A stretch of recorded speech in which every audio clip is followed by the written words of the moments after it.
Welcome to the latest climate podcast. Here are today's top climate news stories. India is among the top 10 food wasting countries, highlighting a global issue that impacts both the environment and food security. Each year, millions of tons of food are wasted, contributing to climate change by releasing harmful methane gas from landfills.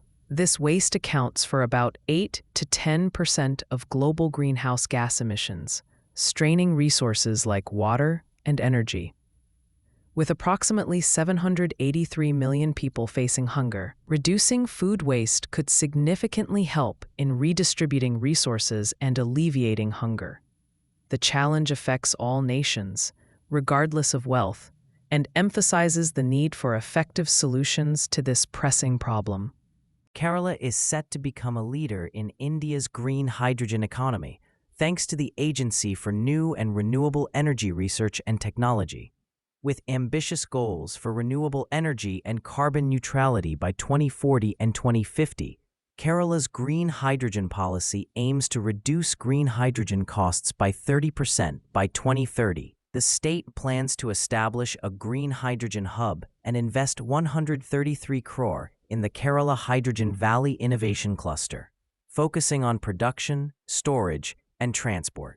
With its strategic coastal location, Kerala is well positioned for both domestic use and international exports of green hydrogen and ammonia. Asian countries are increasingly supporting carbon capture and storage technology, but a new report warns this could lead to an additional 25 billion tons of greenhouse gas emissions by 2050. The study conducted by Climate Analytics highlights that nations like China, India, Japan, and South Korea may risk undermining the Paris Agreement. While carbon capture aims to reduce emissions from power plants, it has underperformed in practice. The report suggests that prioritizing renewable energy and other cleaner technologies would be a more effective and cost-efficient approach to combat climate change in the region, ensuring a healthier future for all. In Switzerland, the company Plan B Net Zero AG introduced an innovative energy resilience concept at the DACH Hydrogen Symposium. This model combines battery energy storage systems, green hydrogen, and artificial intelligence to create a flexible energy ecosystem for Germany, Austria, and Switzerland. It aims to stabilize power grids strained by renewable energy fluctuations and extreme weather. The integration of these technologies enhances efficiency and profitability while promoting a climate-neutral energy supply. With a focus on regional energy hubs, Plan B Net Zero is paving the way for a self-stabilizing, digital, and sustainable energy future. Sarawak, Malaysia, is making exciting strides in renewable energy by expanding its solar power capacity. The Batang Ai floating solar farm will grow from 50 megawatts to 170 megawatts, becoming the largest solar facility in the country. This expansion is part of a broader plan to generate 10 gigawatts of energy by 2030. Investors are also interested in developing solar plants at Bakun and Muam dams, with potential capacities of 300 megawatts and 400 megawatts, respectively. Additionally, Sarawak is exploring elevated solar plants and biomass energy, aiming for a sustainable energy future. Recent research reveals that atmospheric hydrogen levels have surged by 60% since pre-industrial times, reaching 530 parts per billion, primarily due to fossil fuel burning.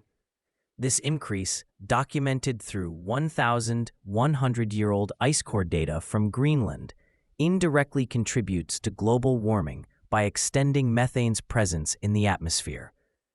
While hydrogen itself is not a greenhouse gas, it competes with hydroxyl radicals that help eliminate methane.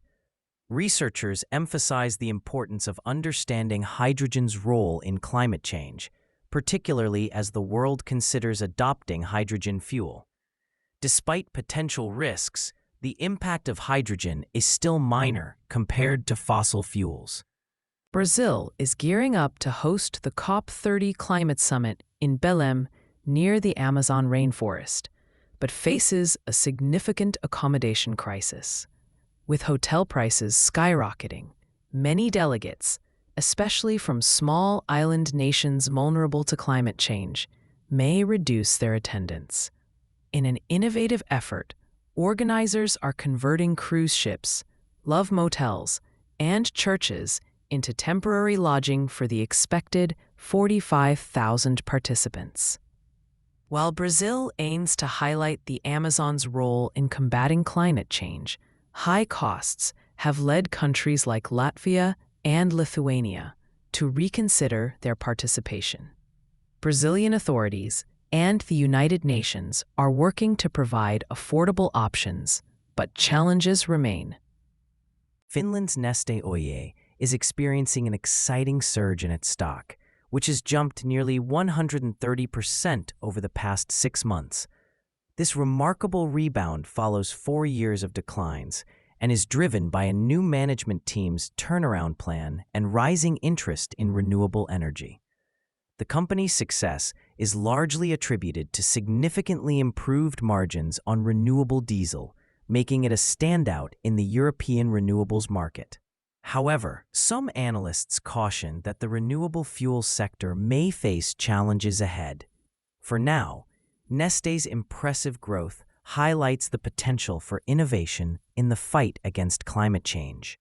In 2025, BYD from China has become the leading electric vehicle EV manufacturer, surpassing Tesla in global sales. BYD sold 1.61 million EVs from January to September, a 37% increase from 2024, while Tesla's sales declined by 6% to 1.22 million. This marks BYD's 4th consecutive quarter of outselling Tesla.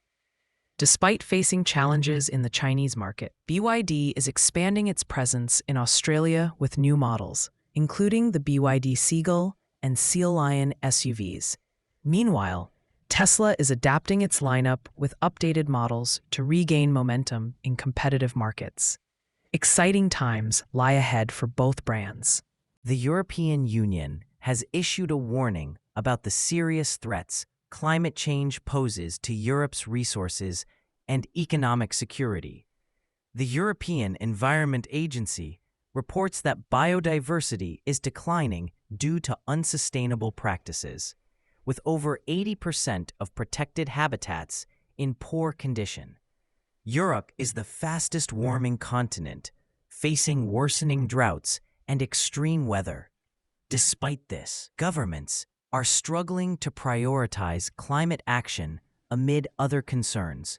The agency emphasizes that time is running out for effective measures, and delays could lead to significant consequences for both ecosystems and society. Urgent action is needed to protect Europe's future. Researchers from Sweden's Swedish University of Agricultural Sciences, Uppsala University, and Lund University have found that managing water levels in peatlands can significantly combat climate change. Their study shows that re-wetting these drained areas boosts carbon dioxide absorption, especially with high water levels, which encourages the growth of sphagnum moss. Although initial methane emissions rise with re-wetting, the long-term carbon savings outweigh these effects, leading to a cooling impact over decades. This research highlights the importance of restoring peatlands as a nature-based solution to climate challenges, transforming them from carbon sources into effective carbon sinks. India is making strides in tackling climate change with over 800 startups focused on emission reduction. Despite facing challenges like high costs and slow adoption, innovative companies such as Bounce Infinity and Smart Joules are working hard to create solutions. The government has implemented successful incentive schemes that boosted electric vehicle sales significantly. To further support these startups, India needs better funding options, supportive ecosystems, and global market positioning. By enhancing its climate tech ecosystem, India can accelerate its journey toward net zero emissions while leading the way in climate action for the global south. Malaysia is set to benefit from Budget 2026, with positive impacts expected in the construction, consumer, healthcare, and renewable energy sectors. Maybank Investment Bank anticipates a favorable market trend as the budget supports domestic growth and infrastructure projects. The focus will be on significant developments, including public transport and flood mitigation, particularly in Sabah and Sarawak. Additionally, the consumer sector is poised for growth through initiatives like Visit Malaysia 2026, aiming to attract millions of tourists. Overall, Budget 2026 promises to enhance various sectors, fostering economic growth and infrastructure improvements across the country. In London, a recent merger between Anglo-American and Tech Resources aims to address the growing copper shortage, crucial for the green energy transition. While this $54 billion deal may seem promising, experts warn that actual production increases may not occur until prices rise significantly. The demand for copper is projected to reach 33 million tons by 2035, but production growth is expected to be minimal due to rising costs and production issues at major sites in Indonesia, Panama, and the Democratic Republic of Congo. Higher copper prices could eventually motivate miners to increase supply, but this may take years. Mahindra is making exciting strides in Australia by preparing to launch 2 new electric SUVs, the XEV9e and BE6, which could rival Tesla's offerings. The XEV9e, unveiled in November 2024, features impressive battery options with a range of up to 533 kilometers and a stylish interior equipped with advanced technology. The sportier BE6 also boasts cutting-edge features, but may be limited in availability. Mahindra aims to provide more affordable electric vehicles, enhancing its presence in the Australian market with plans to introduce new models annually. This is a thrilling development for eco-conscious car buyers. For more climate news, make sure to download the Change Your Climate app from the Apple App Store or Google Play Store. Please note these stories were AI-generated from real news sources, which isn't always perfect. If you have any concerns or questions about the news contained in this podcast, please reach out to us. Thank you and see you tomorrow.